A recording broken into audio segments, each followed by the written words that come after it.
This Shabbat's Torah portion is entitled Shelach, Send Forth, Send for You. It covers chapters 13 through 15 of the book of Numbers. The book of Numbers unquestionably is the saddest of the 5 books of the Torah, and in that spirit, Shelach is the saddest portion in the book of Numbers. Shelach describes how Moses, according to the title, sends scouts for him, certainly not for God, to the promised land to reconnoiter the promised land. Why Moses needed this human reassurance after having been given the divine reassurance that the land of Canaan was destined for the Jewish people, we don't know. Nonetheless, he sends 12 scouts, representatives from each of the 12 tribes. 10 return and offer a false report.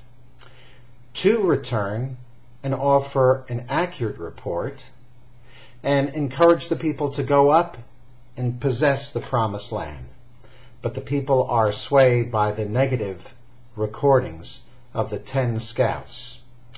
And in a fit of revolution, they choose not to enter the promised land. Consequently, in our Torah portion, the people are condemned to perish in the wilderness, so that a new generation would arise that would have the courage to enter the promised land, that would have the faith to follow the word of God. As I considered this Torah portion, I wondered if there might be a specific female reaction. After all, there's no account for how the women respond, positively or negatively, to the reports of the 10 spies or to the reports of the 2 spies. All that we know is that the people in their entirety are condemned to perish in the wilderness, including, of course, the women. So I wondered if I might have some insight if I were to turn to the new women's commentary published by the Women of Reformed Judaism of the Union for Reformed Judaism. And sure enough, I found a wonderful commentary here in the WRJ Women's Commentary. It's derived from Kli Yakal, a 1602 commentary written in Poland by Rabbi Ephraim Shlomo of Lunshitz. What he proposes is that the women loved Eretz Yisrael, the land of Israel, more than the men. How does he come to this conclusion? Simple enough. The men now choose not to go up into the promised land.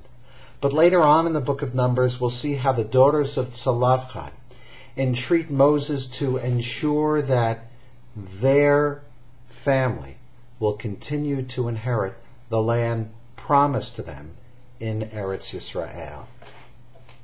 What an interesting insight. And though this is derived from the women's commentary, this is not a commentary authored by a woman. It was offered again by a man, a 17th century rabbi.